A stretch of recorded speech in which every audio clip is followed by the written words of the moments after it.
Hey everybody, Dave here. Are you one of those people that skips ads in podcasts? Of course, we like the ads because we have a lot of great sponsors and they help keep the lights on and great content coming to you every day. But we've got great news for the ad skippers among you. A CyberWire Pro subscription now gives you access to all your favorite CyberWire podcasts ad-free. That's right, ad-free. And you can still listen to them on your favorite apps. Visit thecyberwire.com/pro to subscribe and go ad-free and get all the other great benefits of a pro subscription too. That's thecyberwire.com/pro. Funding for this CyberWire podcast is made possible in part by LastPass. LastPass is an award-winning security solution that helps millions of individuals in over 70,000 organizations navigate their online lives easily and securely. Businesses can maximize productivity while still maintaining effortless, strong security with LastPass. LastPass can minimize risk and give your IT team a breakthrough integrated single sign-on, password management, and multi-factor authentication solution.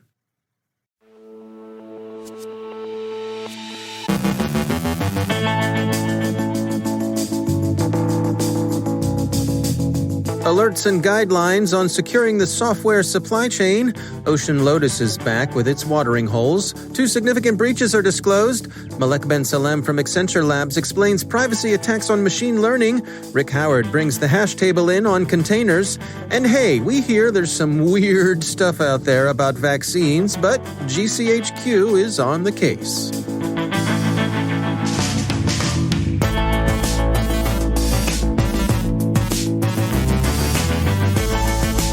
From the CyberWire studios at Data Tribe, I'm Dave Bittner with your CyberWire summary for Monday, November 9th, 2020.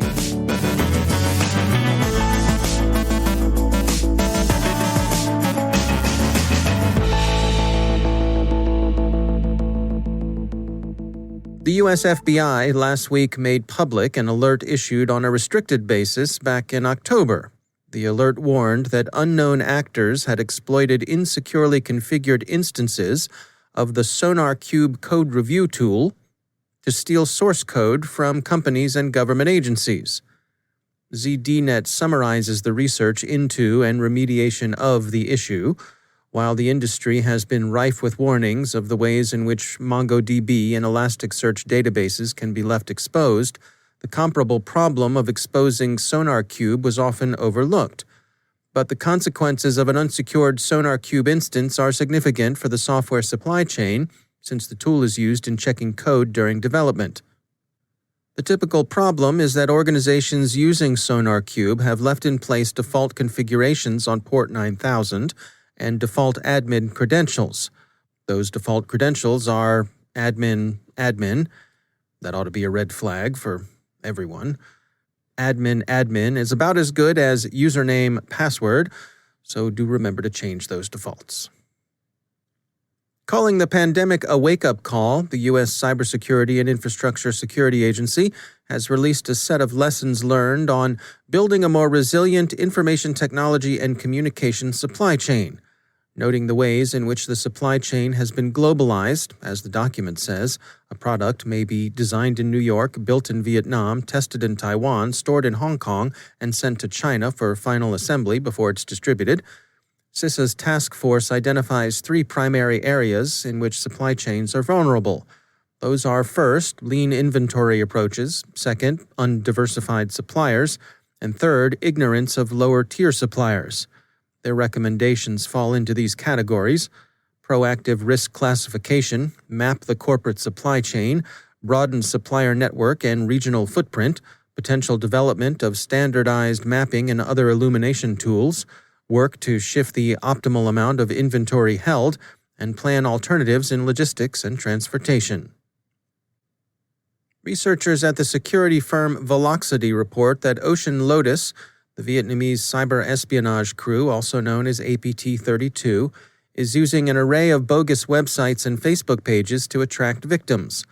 Cyberscoop notes that OceanLotus has, since its discovery in 2017, been particularly active against foreign corporations doing business in Vietnam. 2 significant data breaches have come to light and are currently under investigation. The Indian online grocer Big Basket has sustained a data breach, exposing the data of about 20 million users. According to Bloomberg Quint, the cyber intelligence firm Cybel has informed the Bengaluru Police Cyber Crime Cell that it's detected criminals selling leaked data on the dark web for some 3 million rupees, or a bit more than $40,000 US. The data at risk includes email addresses, phone numbers, order details, and physical addresses. So it's not the gold standard of fools, but it's a serious breach nonetheless. The other data exposure incident affected the Spanish firm Prestige Software, whose channel management platform, Cloud Hospitality, automates hotel accommodation availability for delivery to online booking services such as Expedia and Booking.com. Website Planet's investigation shows that some significant personally identifiable information is at risk, including names, email addresses, phone numbers, full pay card information, and even details on guests' reservations themselves, dates of stay, special requests, and so on. Reports say that Britain's GCHQ has gone on the offensive against anti-vaccine propaganda. The Times says that the SIGINT agency is using techniques proved against Islamic State online activity against state-sponsored purveyors of vaccine disinformation. It's not a comprehensive rumor control effort, but operates against state-directed disinformation only. According to Reuters, GCHQ is taking down hostile state-linked content and disrupting the communications of the cyber actors responsible. The campaign against which GCHQ's efforts are directed is Russian, Engineering and Technology reports. The Week suggests the motive for the disinformation is at least partly commercial, since Russia is interested in seeing widespread adoption of 2 vaccines developed in that country. The disinformation is directed against a COVID-19 vaccine developed in the UK by AstraZeneca and Oxford University. One might think that such disinformation would take the high-toned friend of nature line that circulates in the tonier precincts of Silicon Valley or Marin County. Vaccination causes various childhood development impairments and so on. Not true, of course, although vaccines have had their troubling side effects. Consider the swine flu vaccine problems in the mid-70s, for example. No, the straight line out of Moscow is a lot scarier and much more direct in terms of its proposed cause and effect. Here's the deal. So those eggheads at Oxford and AstraZeneca come up with this vaccine, right? But did you know that they used a chimpanzee virus to make it? Anywho, it stands to reason that anyone who gets the vaccine will turn into an ape, on account of they made their vaccine from, some chimpanzees or something. What the hey? Chimps, man. Edward Jenner, call your office. Maybe using cowpox wasn't such a good idea after all. Weren't there all those cattle people mooing out there in the countryside? What? No? Well, maybe the whole ape man risk is being overstated here, or else there's some serious mad science going on in the Urals. But it seems more likely that this view of vaccine trials is more informed by repeated viewings of The Fly, the Vincent Price version, not the Jeff Goldblum remake, than it is by the history of medicine. The whole story is more Seymour's Fright Night than it is the New England Journal of Medicine. We hope that few are persuaded by the Russian campaign, and above all, we wish GCHQ good hunting.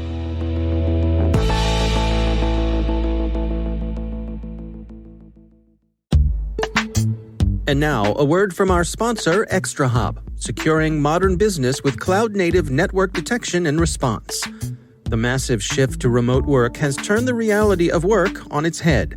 With cloud and multi-cloud adoption, comprehensive visibility is more important than ever. But in order to protect your business, you need more than unified visibility. You need intelligence response workflows so teams can collaborate easily and act quickly. ExtraHop helps organizations like Wizards of the Coast detect threats up to 95% faster. As John Kreese, senior IT engineer, puts it, quote, ExtraHop is helping us accelerate cloud adoption by ensuring our workloads are secure. See how it works in the full product demo, free and no forms required, at extrahop.com/cyber. That's extrahop.com/cyber. And we thank ExtraHop for sponsoring our show.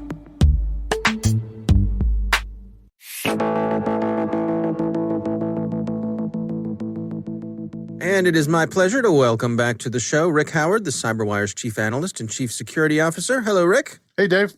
So on last week's CSO Perspectives episode, you made the preliminary case, and I would say compelling case, that since containers and serverless functions are really infrastructure as code stored in the cloud, that we need to protect them with the same rigor as any other collection of data we store there.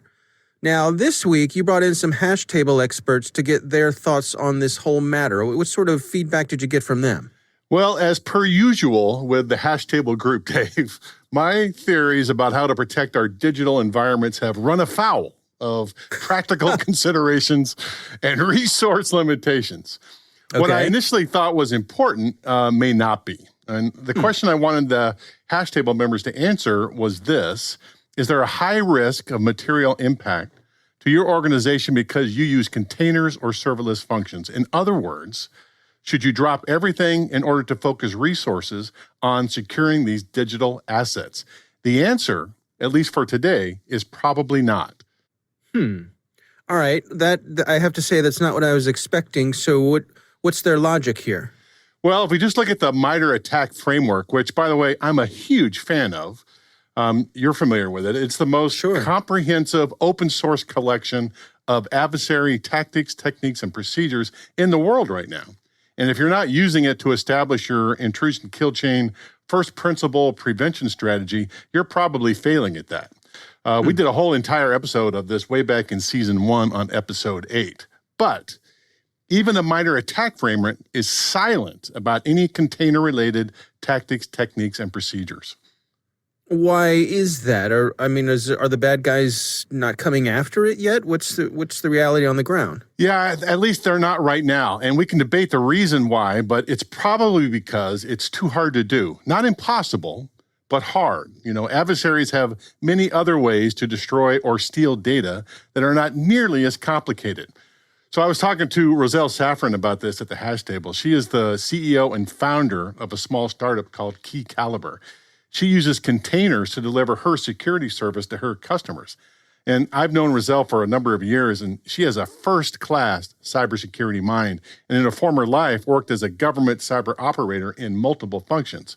Here's what she had to say. Well, I mean, some of it is just the infrastructure by its nature. It implicitly has some defenses in place.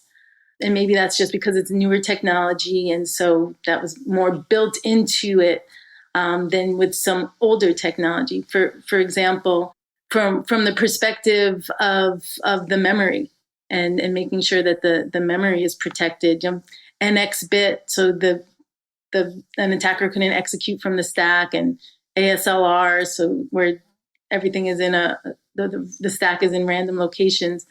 It forces the attacker to have to go to return-oriented programming attacks, so they can't even get to softball attacks. And so you have that type of infrastructure that's already in place with it, and so that helps. This doesn't mean that hackers will never try to leverage this new client-server architecture. It just means that they aren't right now.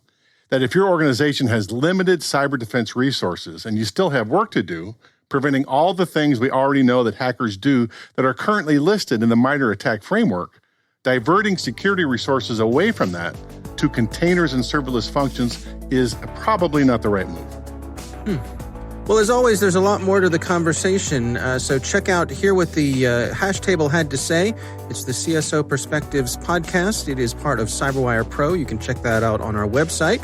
Rick Howard, thanks for joining us. Thank you, sir.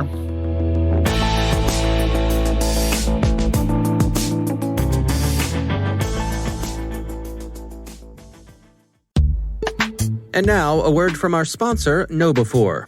Email is still the #1 attack vector the bad guys use, with a whopping 91% of cyber attacks beginning with phishing.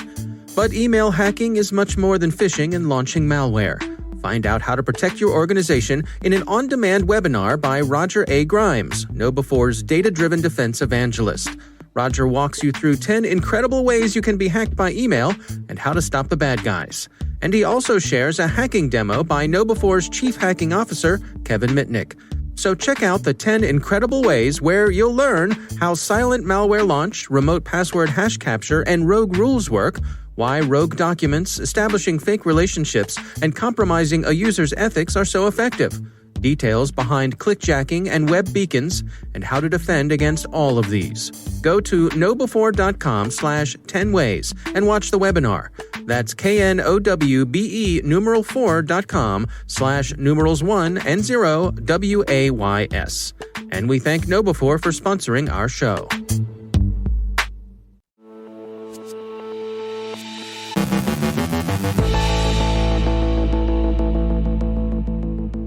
And I'm pleased to be joined once again by Malek Ben Salem. She's the America's Security R&D Lead at Accenture Labs. Malek, it is great to have you back. I wanted to focus today on some stuff that you and your team have been tracking, and this is privacy attacks to machine learning. What's going on here? Yeah, Dave, as you know, more and more businesses are using their data to gain insights into their clients or customers, and using it for predictive use cases, and that means using machine learning, if you will. And this has been expedited by the prevalence of data, but also by the capabilities, the computing capabilities available to us on the cloud. But that machine learning, whether it's performed by one company on its own, or whether it's performed in collaboration with ecosystem partners, requires, in most cases, sharing data between the different parties or uploading data to the cloud. And there are risks associated with that, particularly privacy risks, which is what I want to focus on today. The first one comes from if a party is uploading data and storing it on the cloud in the clear. Right. Obviously, there's a risk associated with that. Most companies do encrypt their data when they upload it to the cloud, but that data has to be decrypted if you want to perform any computation on it. So when it gets decrypted, then there's a privacy risk if the data contains private information. That is just the obvious risk, but most companies do a pre-processing step where they try to anonymize the data, remove any sensitive or PII data. But we've seen that that step is not enough to prevent de-anonymization. And there have been several attacks where the data was anonymized, but parties can take, or adversaries can take that data and combine it with external data or third-party data to be able to de-anonymize it and to re-identify the individuals whose data shows up in that data set. But those are the straightforward attacks. But there are more sophisticated attacks. So one of the techniques that companies do, or one of the pre-processing steps they go for in order not to have their data, their private data in the clear on the cloud or on any system, is a step where they take the raw data and turn it into what is known as features that can be used by the machine learning model as input. So this is a pre-processing step that extracts some of the, identifying some of the features that are used to train the machine learning model out of the raw data.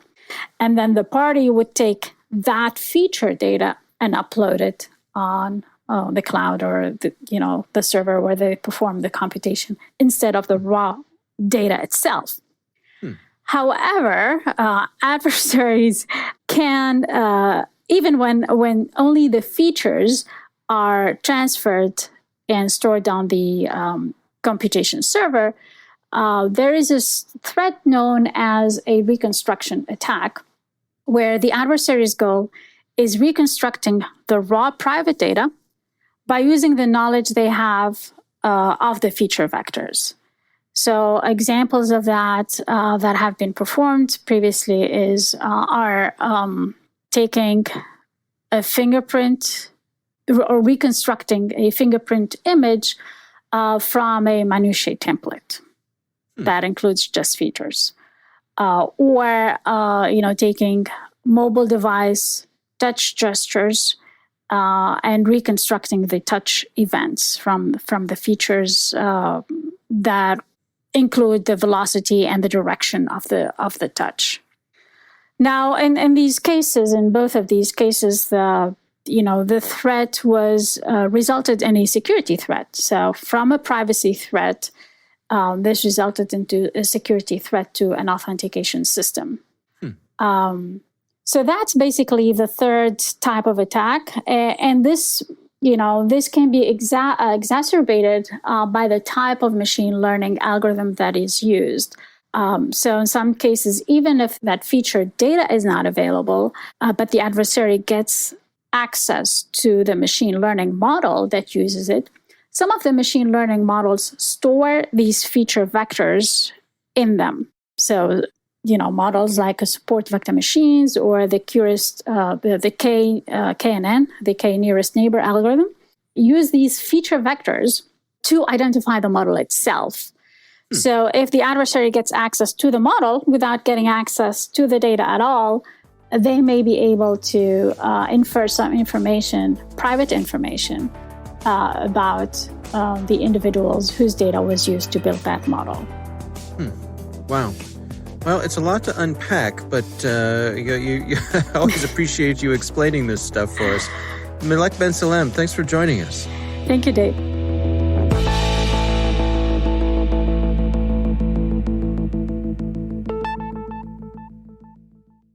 Thanks to all of our sponsors for making the CyberWire possible, especially our supporting sponsor, Proofpoint's Observe It, the leading people-centric insider threat management solution. Learn more at observeit.com.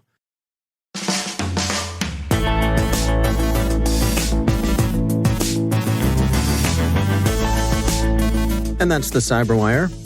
For links to all of today's stories, check out our daily briefing at thecyberwire.com. And for professionals and cybersecurity leaders who want to stay abreast of this rapidly evolving field, sign up for CyberWire Pro. It'll save you time and keep you informed. Oh, what heights we'll hit. Listen for us on your Alexa smart speaker, too. Don't forget to check out the Grumpy Old Geeks podcast, where I contribute to a regular segment called Security. I join Jason and Brian on their show for a lively discussion of the latest security news every week. You can find Grumpy Old Geeks where all the fine podcasts are listed, and check out the Recorded Future podcast, which I also host. The subject there is threat intelligence. Every week we talk to interesting people about timely cybersecurity topics. That's at recordedfuture.com/podcast. The CyberWire podcast is proudly produced in Maryland out of the startup studios of Data Tribe, where they're co-building the next generation of cybersecurity teams and technologies.